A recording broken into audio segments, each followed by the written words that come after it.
Hello दोस्तों, आप सभी का हमारे यूट्यूब चैनल डीके पाठशाला में स्वागत है। दोस्तों, जैसा कि आपने थंबनेल देख लिया होगा, आज की वीडियो हम बात करने वाले हैं। देखिए, जो आपका आर ओ का री एग्ज़ाम होने वाला है कि उस एग्ज़ाम की तैयारी आपको शुरुआत से किस तरह से करनी चाहिए, उसके बारे में बताऊंगा इस वीडियो में। क्योंकि लगातार बहुत सारे बच्चों का सवाल है मेरे पास कि सर हम री एग्ज़ाम की तैयारी एकदम शुरुआत से कैसे करें। तो दोस्तों, बहुत सारे बच्चे आपके ऐसे भी थे जिन्होंने एग्जाम आपका नहीं दिया था, साथ में जिन्होंने तैयारी भी नहीं की थी। तो उनके लिए वीडियो बहुत ज़्यादा इंपॉर्टेंट आपके रहने वाला है। अगर आप मान लो पहले से अगर आप तैयारी कर रहे हो तो फिर तो कोई दिक्कत आपको नहीं होनी चाहिए। क्योंकि देखिए दोस्तों, जो आपका एग्जाम होने जा रहा है, मैं पहले ही बताया था आपको कि नवंबर में होने जा रहा है। यानी अभी भी आपके एग्जाम में लगभग 200 दिन का समय बचा हुआ है। अगर मान लो अभी तक अगर आपने किताब छुई तक नहीं है, तब भी दोस्तों इतना समय आपके पास है कि बचे हुए समय में अपनी तैयारी अच्छे से कर सकते हो। अगर मान लो किताब अगर अभी तक आपने नहीं उठाई है, तो अगर डेली आप 7 से 8 घंटे पढ़ाई करते हो तो आराम से आपका जो प्री एग्जाम है वो आपका क्लियर हो सकता है। और साथ में मेंस एग्जाम की भी आपकी तैयारी हो सकती है, क्योंकि इसके लगभग 100 दिन बाद आपका मेंस का एग्जाम होगा। तो 300 दिन दोस्तों बहुत होते हैं, 10 महीने आपके लिए आर ओ एग्जाम की तैयारी करने के लिए आपके लिए सफिशेंट हैं। अब हम बात करें किस तरह से आपको तैयारी करनी है।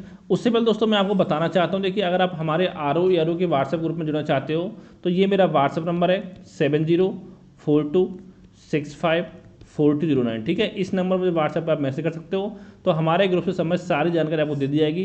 क्योंकि दोस्तों वर्तमान में हमारे 2 ग्रुप चल रहे हैं इस समय। एक दोस्तों चल रहा है आपका निबंध लिखन के लिए, जो आपका चाहे तो आर ओ एग्जाम हो चाहे आपका पीसीएस एग्जाम हो, उसमें जो निबंध लिखना है उसके लिए चल रहा है, जहाँ पर आपको 30-35 निबंध के नोट्स मिलेंगे और साथ में आपको निबंध की प्रैक्टिस भी आपको कराई जाती है। और दोस्तों एक जो ग्रुप है वो है आपका स्टडी मेटेरियल के लिए, जहाँ पर आपको जीएस, करंट अफेयर और हिंदी का जो प्री और मेंस का कंप्लीट स्टडी मटेरियल आपको प्रोवाइड कराया जाएगा। अगर दोनों में से किसी भी ग्रुप में आप जुड़ना चाहते हो, कोई जानकारी आपको चाहिए, तो इस नंबर पर मुझे व्हाट्सएप पर आप मैसेज कर सकते हो 7042654209 पर। अब दोस्तों हम बात करते हैं आपको किस तरह से आपको तैयारी करनी है। अगर दोस्तों आप बिल्कुल शुरुआत से तैयारी करना चाहते हो तो दोस्तों सबसे पहले मैं आपसे कहना चाहूँगा, देखिए जो आपका आर ओ के एग्जाम हुए हैं, यानी कि 2013 से लेकर के 2023 में जो आपका 11 फरवरी जो एग्ज़ाम हुआ था उसको मिला करके, ठीक है, जितने भी आपके एग्जाम हुए, चाहे आपका प्री का हो चाहे मेंस का हो, वो सारे क्वेश्चन पेपर दोस्तों आपको अच्छे से सॉल्व करने हैं। अगर देखिए अगर आपके पास बुक है तो अच्छी बात है, मार्केट से खरीद सकते हो, नहीं है तो मुझे व्हाट्सएप मैसेज कर सकते हो, मैं आपको इसकी पीडीएफ प्रोवाइड कर दूँगा प्रीवियस क्वेश्चन पेपर की। ठीक है, तो वहाँ से आप इनको पढ़ सकते हो।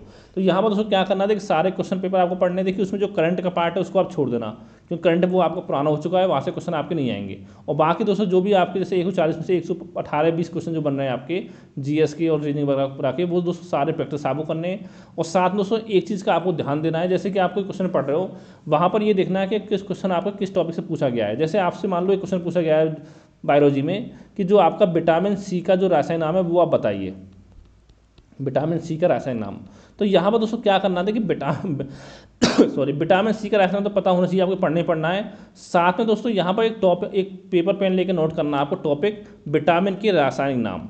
जैसे जब आप बायोलॉजी पढ़ना स्टार्ट करोगे तो सबसे पहले जो टॉपिक देखिए जो आपके एग्जाम में पूछे गए वो सारे टॉपिक आपको याद करने हैं। ठीक है, उसका जो बच्चे को टॉपिक बचते हैं वो आपको तैयार करने हैं। पहले जो टॉपिक आपके 2013 से अब तक एग्जाम पूछे गए हैं वो टॉपिक आपको अच्छे से तैयार कर लेने हैं। और दोस्तों यही काम करना है आपको यूपी पीसीएस के प्रीवियस क्वेश्चन पेपर में। जैसे कि यूपी पीसीएस के जो अगर हम बात करें आपका पिछले 5 साल के, यानी कि 2019 से लेकर के 2023 तक जो पेपर हुए हैं आपके प्री के, तो उसके भी सारे क्वेश्चन आपको सॉल्व करने हैं। और जिस जिस टॉपिक से क्वेश्चन आपके पूछेंगे वो सारे टॉपिक आपको नोट करने हैं। और जब भी दोस्तों उस सब्जेक्ट को आप पढ़ें, जैसे कि मान लो इतिहास से जो क्वेश्चन पूछेंगे, जब इतिहास पढ़ना अगर आप स्टार्ट करोगे तो पहले उन्हीं टॉपिक को आपको कंप्लीट करना अच्छे से। ठीक है, अगर दोस्तों आप इतना कर लोगे ना अच्छे से, इतना मैं गारंटी देता हूँ आपको कि 140 क्वेश्चन में से कम आपको 20-30 क्वेश्चन तो कम से कम आपको यहाँ से फायदा हो ही जाएगा। ठीक है, और बच्चों से आप आगे निकल जाओगे। और दोस्तों 20-30 क्वेश्चन कम नहीं होते हैं, आपके बहुत होते हैं। इतना सब कुछ दोस्तों काम आप कर लोगे। जब मैं इसके बाद क्या करना है आपको, पहले दोस्तों आपको कोशिश करनी है, सबसे पहले देखिए दोस्तों जो आपका इतिहास है, एक आपका इतिहास और एक दोस्तों आपका भूगोल, ये 2 सब्जेक्ट सबसे पहले आपको कंप्लीट करनी है। अगर दोस्तों इन दोनों सब्जेक्ट को कंप्लीट करने में अगर पूरा 1 महीना भी आपका लग जाता है, यानी पूरे मई के महीने लग जाता है, तो अभी दोस्तों कोई प्रॉब्लम आपको नहीं होनी चाहिए। ठीक है, यानी कि 1 महीने में दोनों सब्जेक्ट अगर आपके कंप्लीट हो गए तो बहुत बड़ी बात है। क्यों, देखिए यहाँ बात करें इतिहास की तो लगभग 20-22 क्वेश्चन आपके इतिहास से एग्जाम में पूछे जाते हैं। और अगर हम भूगोल में आपका भारत और विश्व भूगोल शामिल करें, साथ में अगर इसमें हम जनगणना को भी शामिल कर लें, तो लगभग आपके 18 से लेकर 25 क्वेश्चन के आसपास आपके एग्जाम में पूछे जाते हैं। यानी आप कह सकते हो इतिहास और भूगोल को आपको मिला करके लगभग 40 से लेकर के 45 क्वेश्चन आपके एग्जाम में देखने को आपको मिल जाएंगे, यानी कम से कम 40 क्वेश्चन तो आपको एग्जाम में देखने को मिल ही जाएंगे। और दोस्तों अगर आपने इतना कर लिया तो यकीन मानो कि लगभग आपका 50% जो आपकी पढ़ाई है वो समझ लो आपकी हो जाएगी।